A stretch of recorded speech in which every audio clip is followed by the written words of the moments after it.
we suspended the implementation of the lowered surge pricing today. So the new target timeline for implementation of the new adjusted surge pricing is on Saturday.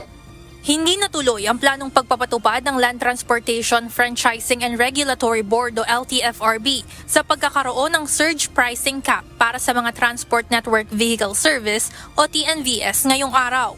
Ang surge pricing ay pagtaas ng pamasahe kapag maraming pasaherong nagbubook habang kakaunti naman ang available na mga sasakyan.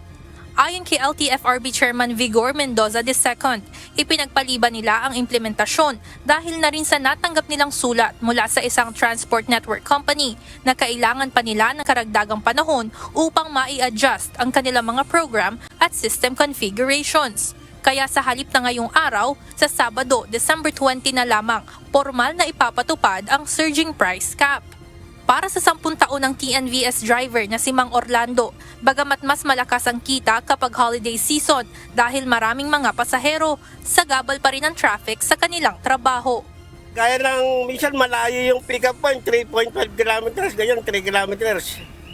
So, sayang yung gasolina tapos maipit ka pa sa traffic bago siya pick-upin, mga 30 minutes. Kaya nagka-cancel sila dahil nga sa layo. Hassle din. Tsaka sa gasolina, hindi naman bumababa yung gasolina natin, lalong tumataas .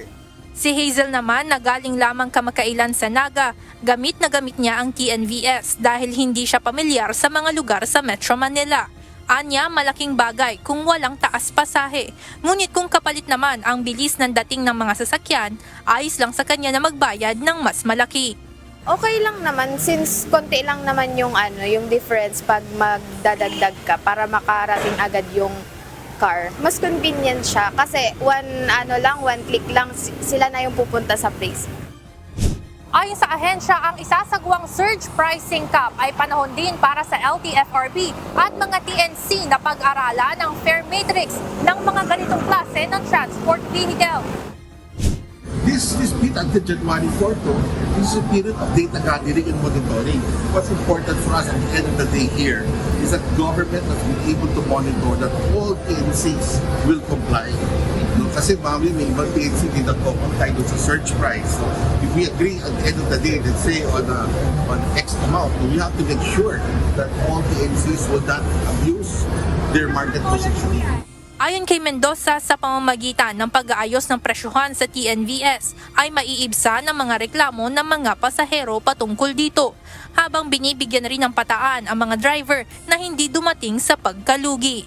Tapos sinabi natin, yung mga TNC, hindi sila pwedeng kumantas dito sa surge price, ibigay buo sa mga driver natin.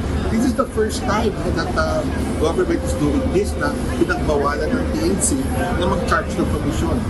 Samantala, hindi naman nabago kung kailan ititigil ang surging price cap na hanggang January 4, 2026 lamang. Sa ngayon, wala pang bagong pahayag ang grupo ng mga TNVS kung itutuloy pa nila ang planong tigil pasada. Evan Alvarez, UNTV News and Rescue. Diyos ang aming sandigan, serbisyo publiko ang aming pinahahalagahan.